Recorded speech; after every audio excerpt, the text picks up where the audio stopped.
What's up, guys? Sparky Off-Road here. First off, sorry I've been kind of absent on the YouTubes here for a long while. Sorry that I'm dirty. I just got done cutting grass.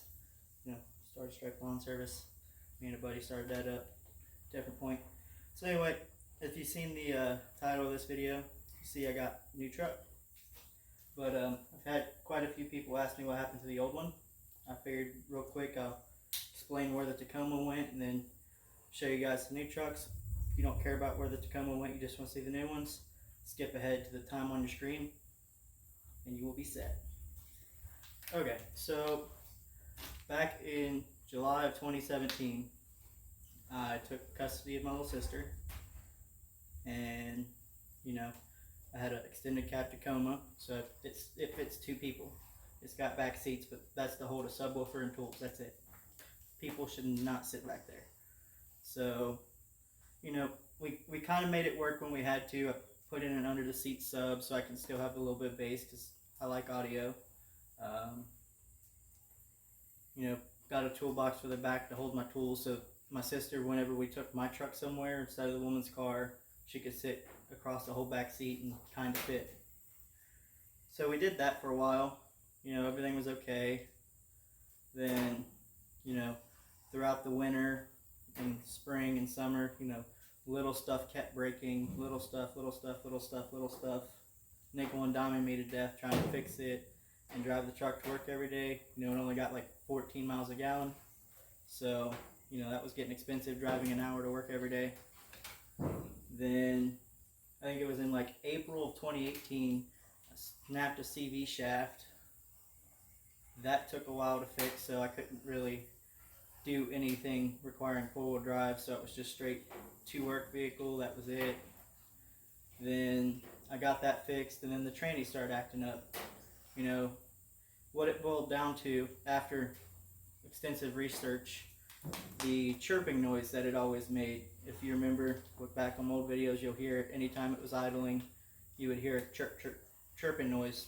But what was that? Sorry, bugs. So anyway, it always made that chirping noise, even though I replaced everything in the clutch. Like, went to Toyota dealership, bought everything. Go the fuck away.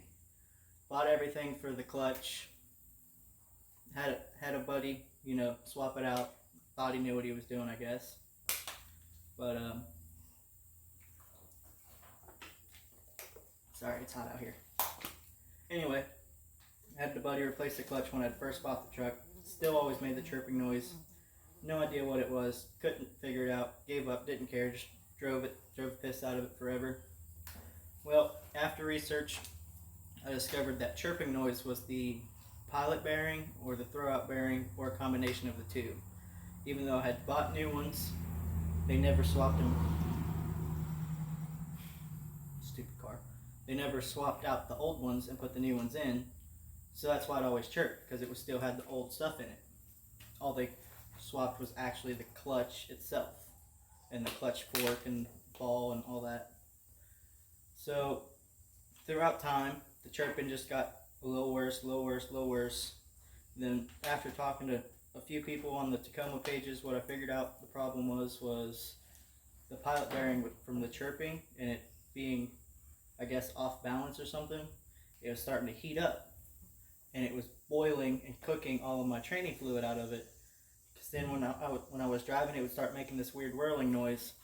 Checked the fluid, it was empty, like bone dry. It's like, fuck. Filled it back up, drove it for a couple weeks, started doing the noise again. Checked it, sure as shit it was dry. Filled it back up, drove it a couple more weeks, kept doing that. Then the time between filling up stuff kept getting shorter to when I was doing it every 2 or 3 days. I'm like, this is getting ridiculous, this is stupid expensive. I was going to swap a locker that I bought for it for a tranny, and then swap out the pilot bearing and all that. I swapped out the tranny. That deal kind of fell through though, because the guy that had the tranny, his house flooded or burnt down or something. So, he was kind of preoccupied with that. So No transmission to be found anywhere. Was tired of fucking with it.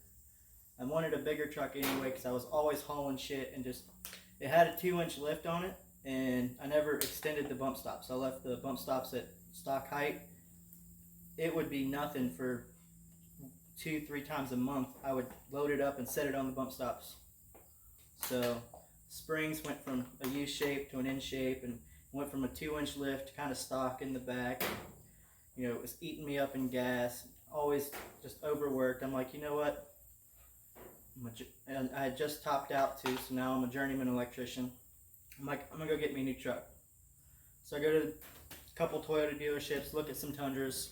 I'm like, fuck yeah, I really want one of these things. Find one that's the right price. They offered me $3,000 for my truck, which I still owed $4,500. So I was gonna eat a little bit, but not much. I was looking at a 07 Tundra, but couldn't make that deal happen. You know, because it was an older truck. The Tundra was an older truck. It was a 07. The loan company only wanted to give me like a 3-year loan, so my payment was going to be like almost $700 a month. I was like, well, for that I could just buy a new Tundra. So that's stupid, but I couldn't afford that either. You know, me taking care of a girlfriend, myself, 2 dogs, and my little sister. You know, I couldn't afford that, so we were searching a lot because, you know, this dealership had offered me a lot more for my truck than anywhere else, so I wanted to buy a vehicle there. And found a RAV4 that the girlfriend liked. It was 4-wheel drive, fit enough people. I was like, man, I hate to fucking do it because this truck's my baby. I love that truck. But I had to do the adult thing and trade it in for the RAV4. So pretty much, you know, it just boiled down to it was eating me, trying to afford to drive it every day, and I needed more seating and something a little more reliable that got better gas mileage. So the girlfriend got the RAV4. It was a 2018, and then I took her Camry, which is a 2017. And we called that good for a while. Not having a 4-wheel drive sucks. I don't like it. I hate it.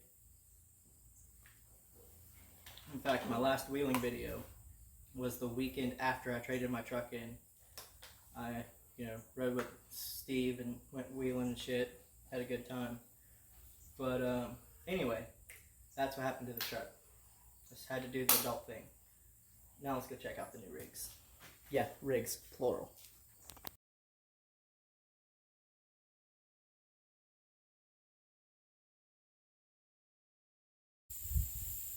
Alright, so what you can see we have here is 2 old Toyotas. I like Toyotas. I like old Toyotas better than the newer ones. You will not see me own a Toyota newer than like a 1st gen Tacoma, maybe a 2nd gen for like a daily driver. Or I would own a newer Tundra, obviously. That's what I was trying to get before for hauling and stuff, but I'm not off-roading new Toyotas. I'm gonna stick with the old ones because I like these. They're easy to work on. So they're both 1987s, 4Runner pickup. I did not buy them together. They were actually 2 separate deals. Just kind of worked out that they were the same year. So this guy, like I said, 87 4Runner, 22 RE, 5-speed, 410 gears. Came mostly like it sits. It had the bumper, the winch, the 31-10-5 Federal garages on different rims. It has the stock rims when I got it, and it had a hard top, which it has a killer toy top, soft top on it right now. I will in the future do a review video on it, tell you things I do like about it, things I don't, but that's neither here nor there right now. I'm going to try to do this fast because there's a storm rolling in, and I don't want to get caught in it, so sorry, bug bites are itchy. So I had this truck 2 weeks, and I took it down to Benton County off-roading. You know, that's what I love to do. And I got to the meetup spot a little late, so everyone had already took off.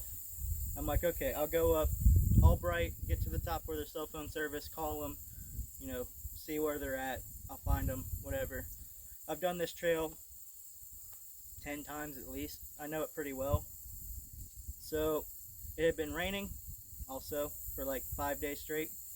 Didn't think about that when I initially hit the trail. So I was going through, I hit the creek at the bottom at the farm and hydrolocked it. 5 minutes at Benton and I hydrolocked it. Well, luckily a guy was coming down all bright in his Jeep. You know, he came across me, pulled me the rest of the way out because I was in the middle of winching out, but the battery was getting dead. So we get it out, hit the key a couple times, won't crank, won't nothing. It's just completely locked up, done for. I'm like, all right, here, let's try this.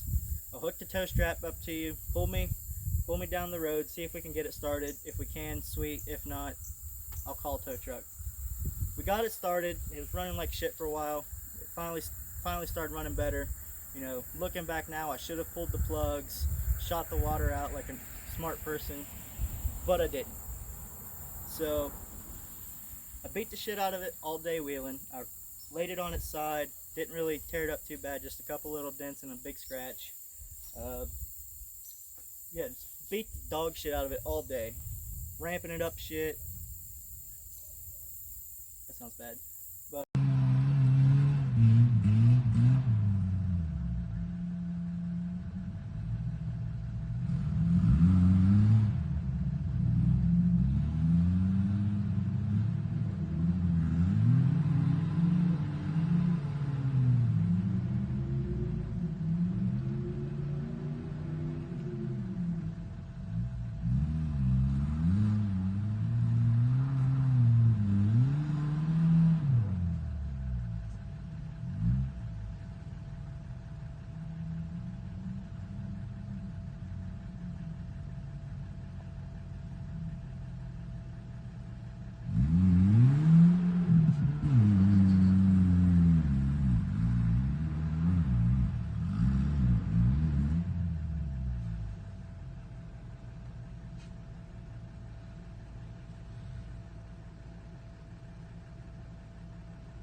that wheel was annoying.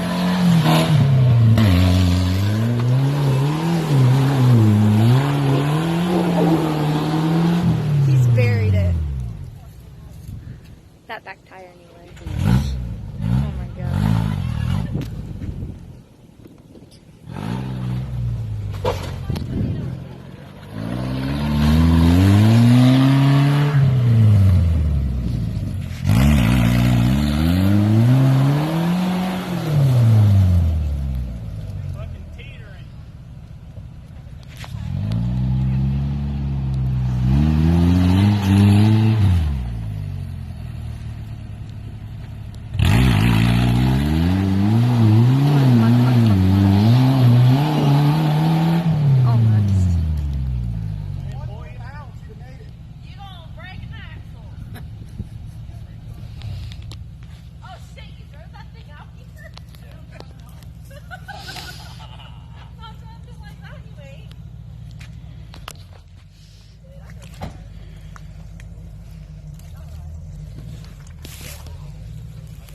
my stuff in the back, didn't you? Yeah.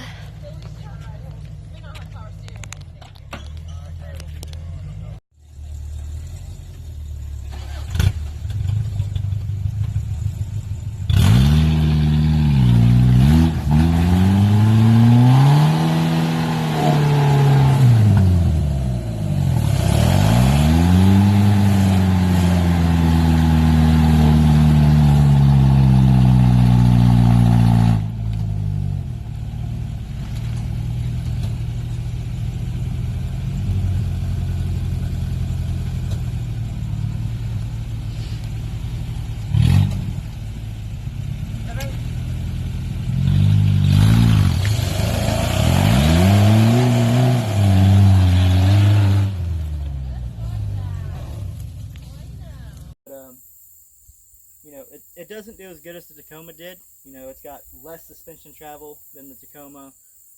It's on 31s where the Tacoma was on 33s. So it was struggling a lot more than I was used to, and I was just, fuck it. We're going to find every weak link on this truck, and we're going to roll with it. fix everything this week. So, you know, that's what I did. I bent an idler arm and I hydrolocked the motor. But I broke it free and it was running. All was great. Drove it for a week. See, it was Saturday I went wheeling. I think it was Friday. I never changed oil, never pulled the plugs, didn't do any of the shit that I should have done, mostly out of pure laziness, and I definitely won't do that again. Driving down here to Circleville on a Friday night on 23, just cruising doing 60, 65, and all of a sudden, boom, she just explodes. Knocked 2 fist-sized holes on each side of the block, 1 on each side, and then shot the rock.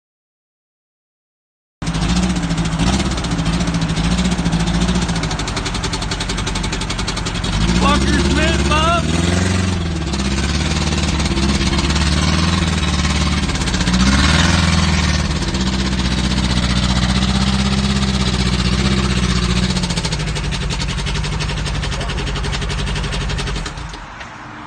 Can't kill it. It's Frank's tank. I don't think it's supposed to be smoking out of there. Hey. That wasn't as bad as I expected. Clutch looks newer. I can see through the block. I don't think that's healthy. Got a nice crack there. Nice big hole here. Come along the other side. Bunch of cracks, 1 hole, 2 hole, some bent piece of metal there. This is all knocked out. I think that's supposed to be connected to something and not just free willy-nilly in there, but I'm an electrician on mechanics, what the fuck do I know? But she's out. Raise hell, praise Dale. So yeah, it just completely blew up on the side of 23. Got my buddy Steve to come down and tow it home the next day. You know, it sat at the house for a while. I found a couple up about an hour north of me. It has a whole bunch of 22 REs just sitting in a shed. You know, bought one off of them for 150 bucks, I think it was. Looking back, I probably should have like rebuilt it, resealed it, everything. But so far, knock on wood, all I did was throw it in there and wire it up, fired it back up. It was maybe down a month, if that. I should have took a video, but I wasn't thinking about it at the time. But I promise I'll get better about that. So I got her running again. You know, got the brakes working. She's a good daily driver. Here's the problem, and the reason I got this one. This is a really clean truck for Ohio standards. You know, maybe in Georgia or California, y'all would look at it as a piece of shit rust bucket. But it's got clean frame, clean fenders. There's just a little bit of rust over the back wheel wells, and you know, just surface rust on the frame and on the bumper. No big deal. I can clean that up and make it nice. And I was going to solid axle swap this thing. You know, slight exo cage, 37s, lockers, the whole kit and caboodle. You know, build it up to be a rock crawler, off-roader, whatever the fuck you want to call it. But then I got to thinking, you know what, this thing is really nice. It's running good right now. I don't really want to fuck with it. Then I came across this guy. So this guy is an 87 Toyota pickup.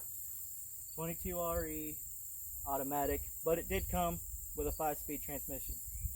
So I bought the truck and all the parts that came with it for 800 bucks, which I thought, and I still do think, is a great deal. It's got a clean engine, looks like it's been well taken care of. New brake booster, new hoses, new belts, plugs, wires. You can tell it's been taken care of. It's got a 3-inch body lift. Getting rid of that. 33 12.5s.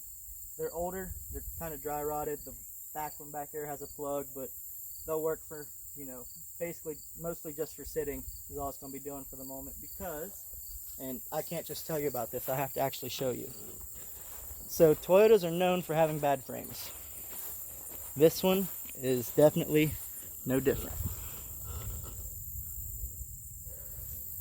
Now, the previous owner did plate it, and they did a mediocre job of that. Not super terrible. But this frame is shot. I would not trust that on one wheeling trip, let alone driving down the road.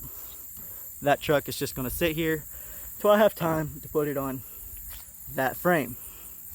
So for 800 bucks, I got that frame. It's a clean one, already has all the IFS cut off of it. I got this truck, you know, axles, motor. It's a running truck, just bad frame. It's not currently running because the gas tank's out of it. They didn't want to weld on the frame with the gas tank, so they took the gas tank off. I'll sit you down right there. Yeah. So they took the gas tank off because they didn't want to weld on it. So it's currently not running. Doesn't have a battery. The next day, I bought this on a Saturday. I came down here to cut grass on Sunday. The alternator went out on this guy. This one had a new one. Swapped that out. So needs an alternator, a battery, and the fuel tank installed, and it should, as far as I know, run. But like I said, frame swap needs to happen before this guy even thinks about hitting the road. The cab is rusted. You know, it's old Toyota. That's normal. For an off-road rig, I don't need a clean cab. I just need a good frame, and a good motor, and good axles. But so for 800 bucks, frame clean, truck, cab, fenders, motor, tranny, 5-speed tranny, auto tranny, solid front axle from a 84, I believe he said it was. Drive shaft, Chevy 63 leaf springs. Sorry. This whole box of parts for, you know, everything for this 63 swap. It has some steering components, just a whole bunch of goodies. So I think I did pretty good. So yeah, these are the new trucks. I will do a video on the Killer Toy Top in the future, what I do and don't like about it. I will do videos on the frame swap and the build up, because you know, this guy, he's going to get the solid axle, the lockers, bigger tires, all that. Kind of want to build it into like an ultimate off-road / overlanding rig. Would be pretty sweet. Kind of copy the Aussie guys over in Australia. They got some pretty sweet setups that I like.